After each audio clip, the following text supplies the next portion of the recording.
Have you ever wondered how some things get their names? What if I were to say the name Bazooka Joe? I'm sure you'd think right to the bubblegum, right? What if I were to tell you it was in fact a real person who the gum is named after? And their story is a disturbing one. No, I'm not quite sure how this rabbit hole began. I think I had just been randomly thinking back to my days in Little League Baseball, and grabbing some gum as I often did from the concession stand after my games. It was a trivial thought, and a happy memory to recall. Bazooka, Joe wraps always seemed to find their way into my pockets, or in the back seat of my parents' car. Now as an adult and randomly becoming curious of the now bizarre namesake of my boyhood chewing gum. One night I began thinking about it, more and more. Where did the name come from? Was there a guy out there once nicknamed Bazooka Joe? It felt strange, so I began searching via the internet to find maybe its origins. My initial search, although not extraordinarily bizarre, still was interesting to me, considering I grew up in the 1980s and was a huge G.I. Joe fan of types. What I found was that Bazooka Joe was in fact a character from the G.I. Joe franchise. He was known for his portrayal as a clumsy, monosyllabic grunt and was a member of the G.I. Joe team, often depicted with a distinctive appearance and personality, though the specific details of his character can vary depending on the iteration of the franchise. Furthermore, I found that, in the animated series, Bazooka was characterized as unintelligent and simple-minded, odd type cast for a children's toy line, I thought. A few hours into my search, and into the late evening, I then came upon a web page. It itself was unsettling. It reminded me of those old MySpace pages back in the day.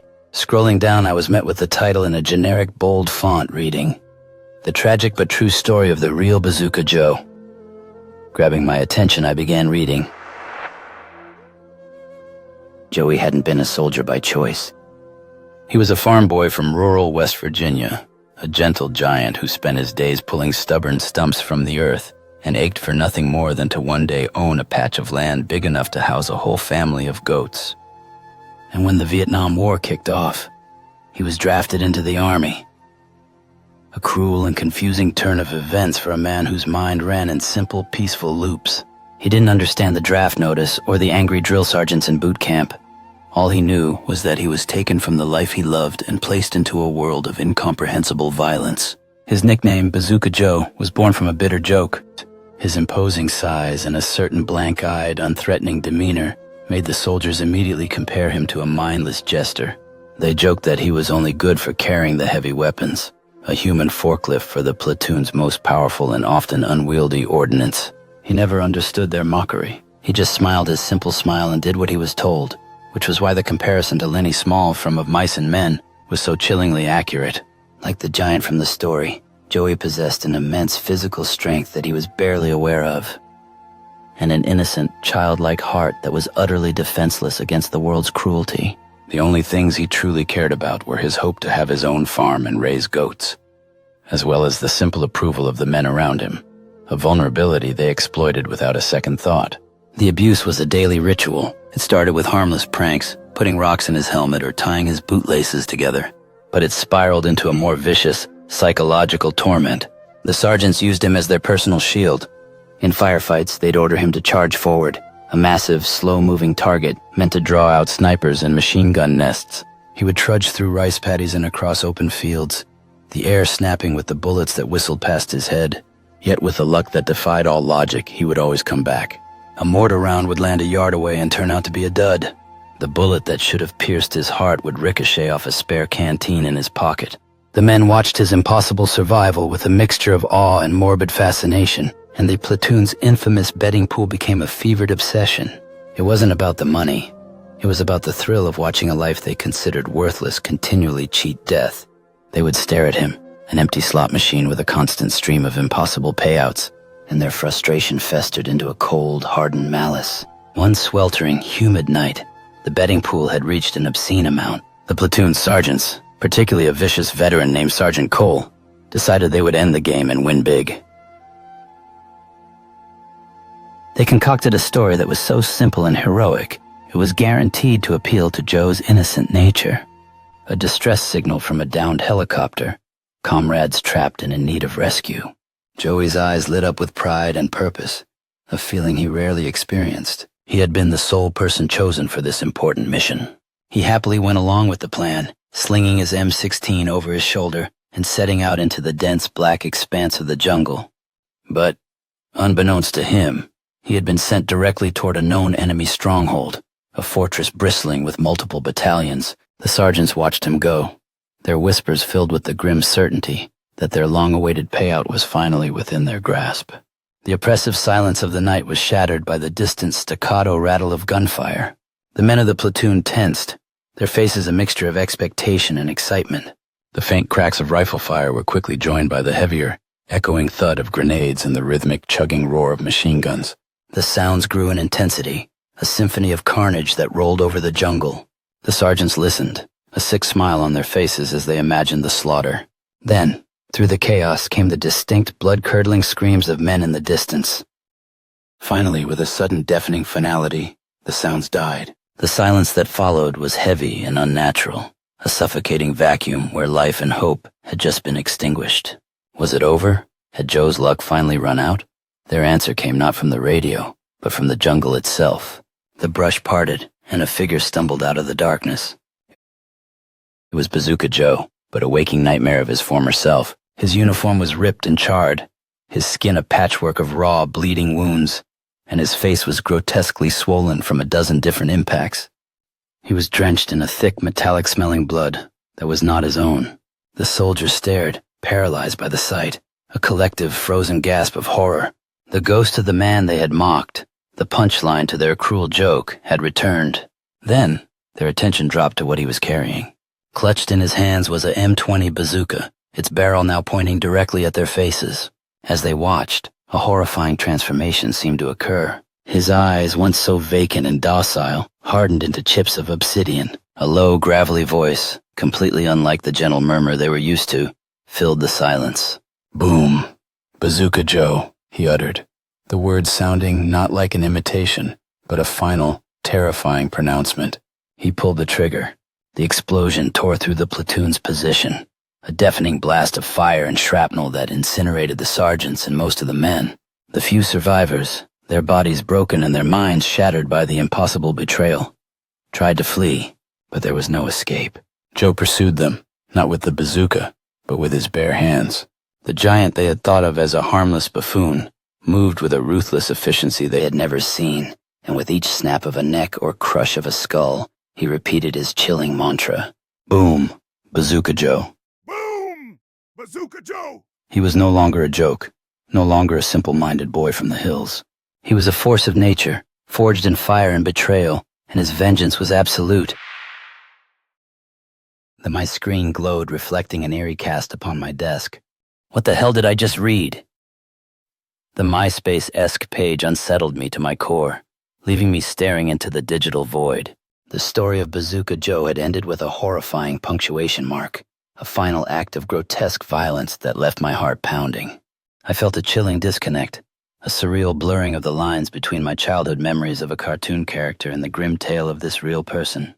I sat there for what felt like hours, the blue light of my monitor illuminating my dark room. I scrolled back, trying to find additional details on the page to see if there was more to the story.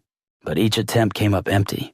The chilling silence of my apartment was broken only by the hum of my computer fan, a stark contrast to the distant gunshots and blood-curdling screams I had just heard in the story.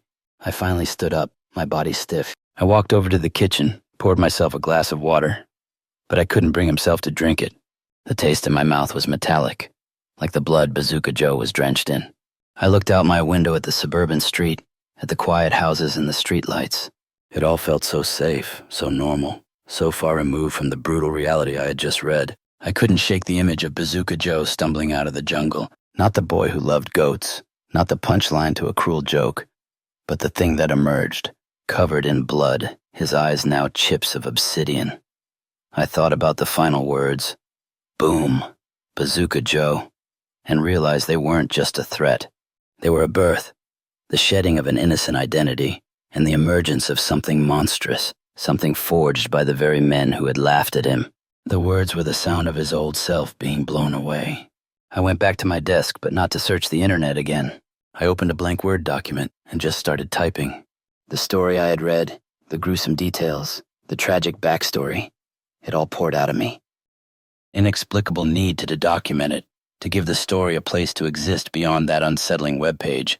As the sun began to rise, casting a pale light through my window, I had a complete draft. I reread the last lines, describing the final, terrifying moments of Bazooka Joe's vengeance. I felt a strange sense of ownership over the story now, as if I had been chosen to be its new keeper. I closed the document and sat there, watching the dawn. The world was waking up, but I felt like I had just gone through the darkest night of my life. I knew that from now on, every time I saw a pack of Bazooka Joe bubblegum, I wouldn't just see a cartoon boy and a silly joke. I would see a man named Joey, who just wanted to raise goats, and a platoon of soldiers who pushed him too far. I would see a tragic, brutal legend, and a haunting question that no one could answer. Did Bazooka Joe ever make it out of that jungle? I was perplexed on the validity of the story. After work the next night, I again found myself going down the pre-verbal rabbit hole yet again. And upon another obscure webpage named Rattlesnake Pete's, an outlet of all things Nam. Curious, I began scrolling through what seemed like an endless array of threads. One in particular caught my attention. Jacob Mitchell. After a bit of digging, I came across a lengthy bio of the man who seemed to be a regular on the site. The words on the Rattlesnake Pete's bio page were a different kind of unsettling. The previous story had been a raw, brutal account, but this one was clinical, almost academic in its detail. It read like a military dossier, a sanitized list of facts and figures that, when pieced together, formed an even more chilling portrait. The author was indeed Jacob Mitchell, the lone survivor of Bazooka Joe's rampage. And through his words, the eye began to understand the true horror of that night and the bizarre legacy it created. Jacob Mitchell, A Soldier's Account. Jacob Mitchell had been a realist long before he was a soldier. He came from a long line of hard-scrabble Midwestern farmers, a lineage of men who believed in tangible truths, the weight of a shovel, the stubbornness of a drought, the cold finality of winter. He went to Vietnam not with a naive sense of patriotism, but with a grim, pragmatic understanding that it was a job to be done. He was a natural leader, sharp and unsentimental, a man who believed in the chain of command and the brutal logic of survival. He was the one who kept the betting pool on Bazooka Joe. The bio didn't mince words. Mitchell hadn't done it out of malice, but out of a cold, statistical curiosity. He saw Joey not as a person, but as a walking paradox. A biological anomaly whose sheer density of luck seemed to defy the laws of probability. For Mitchell, the betting pool was a game of numbers, a way to make sense of the senseless. He would watch Joey trudge out into a kill zone, bullets snapping like angry hornets around his head, and instead of fear, he felt a strange, detached fascination. He was a scientist of survival, and Joey was his impossible specimen. He never participated in the outright abuse, but he never stopped it either. To him, the other soldiers were just a variable, a catalyst for the experiment. His singular focus was on Bazooka Joe, and the question of when, not if, the laws of reality would finally reassert themselves. The night of the ambush, Mitchell had been in a state of quiet anticipation. He had placed his own bet, a modest sum, but his investment was far greater than money. He was betting on the integrity of the universe. He watched as the faint sounds of the firefight reached the platoon's position, and when the deafening silence fell, a sense of grim satisfaction washed over him. The numbers had finally come out right. The paradox was resolved. But when Bazooka Joe emerged from the jungle, it wasn't the end of a paradox. It was the birth of a new, more terrifying one. Mitchell saw the blood, the grotesque injuries, the bazooka pointed at them. But what he saw most clearly, what would haunt his nights for decades, was the look in Bazooka Joe's eyes. It was the moment the numbers broke. The cold, unthinking animal they had created had become a conscious, vengeful force.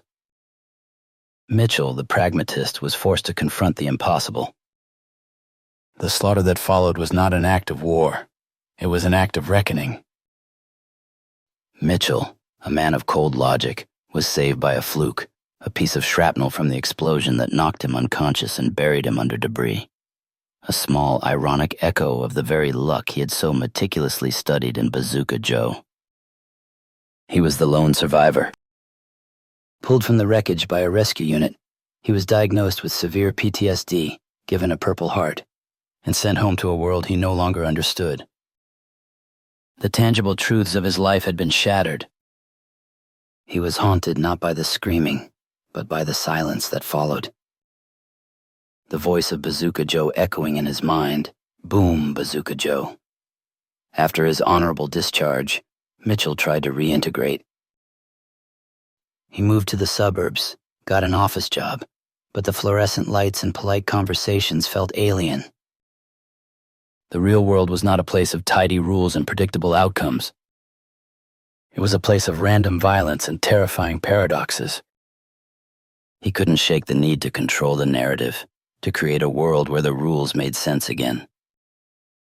This is what led him to Hasbro.